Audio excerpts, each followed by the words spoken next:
il me revient le devoir de remercier à plus d'un titre son Excellence Macky Sall, Monsieur le Président de la République sortant.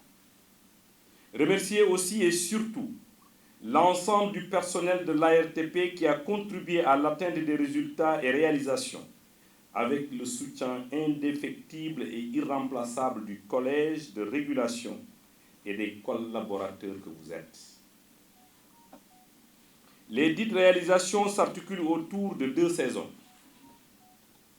que j'ai passées ici et qu'il me plaît d'énumérer, même si la liste ne pourra jamais être exhaustive au-delà du quotidien lourd de l'ARTP pour équilibrer le secteur qui nous a été confié.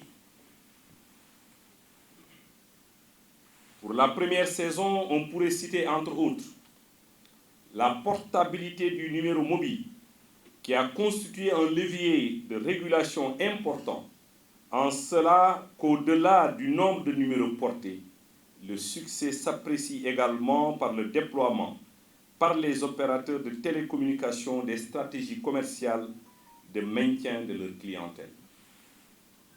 L'identification des clients a contribué fortement au renforcement de la sécurité et lutter contre la fraude et la cybercriminalité. Cette opération a permis de supprimer plus de 5 millions de cartes SIM non identifiées grâce au partenariat que l'ARTP avait noué avec la direction de l'automatisation des fichiers. Vous avez constaté par vous-même que la vente à la sauvette de cartes SIM au niveau des feux rouges a disparu définitivement.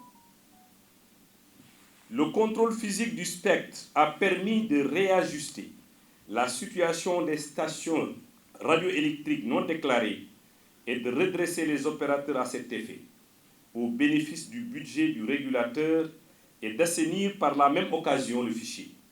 Le dit contrôle a favorisé la fiabilisation de la base de données FH par une codification harmonisée du site. Je me rappelle quand nous avons initié ce programme, ce projet, le budget de l'autorité de régulation est passé de 18 millions à 32 millions de francs CFA. Milliards, excusez-moi. De 18 à 32 milliards de francs CFA. Le renouvellement de la licence de l'opérateur Sonatel a permis d'étendre les services de cet opérateur à la technologie 4G. L'extension de la licence de l'opérateur Saga, Africa Holding Limited, à la technologie de la 4G. La réalisation de l'audit des coûts de plusieurs exercices avait permis aux opérateurs de se conformer aux exigences réglementaires et à l'ARTP de se faire une idée correcte sur les coûts des prestations. L'attribution de 3 licences FAI, fournisseurs d'accès Internet, et le lancement des activités commerciales de 2 d'entre elles. L'accueil sur le marché de 3 opérateurs mobiles virtuels, l'introduction du dégroupage de la boucle locale cuivre, l'ouverture des codes USSD aux fournisseurs SVA a été une véritable révolution dans le renforcement de la concurrence. La mise en place d'un observatoire des tarifs, l'élaboration d'une nouvelle stratégie de l'interconnexion pour la période 2018-2021 qui a permis l'identification de nouveaux marchés pertinents, l'introduction de la régulation du marché de détail pour corriger les dysfonctionnements liés à l'effet club, la baisse importante des tarifs de services de capacité de 67 à 83% pour favoriser le développement de l'Internet haut débit et très haut débit. L'attribution de fréquences et d'un code MNC pour le système de communication du train express régional.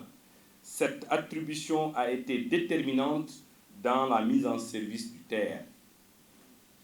Le réaménagement des bandes de fréquences 2.6 et 800 MHz pour disposer des ressources nécessaires à l'exploitation de la 4G pour les 3 opérateurs.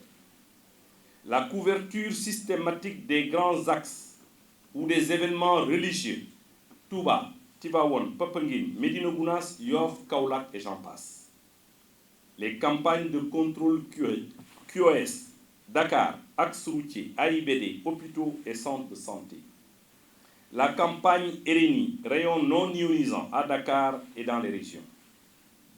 L'encadrement des promotions qui avaient fortement contribué à continuer de contribuer à l'équilibre du secteur du numérique et ses ramifications dans les autres domaines.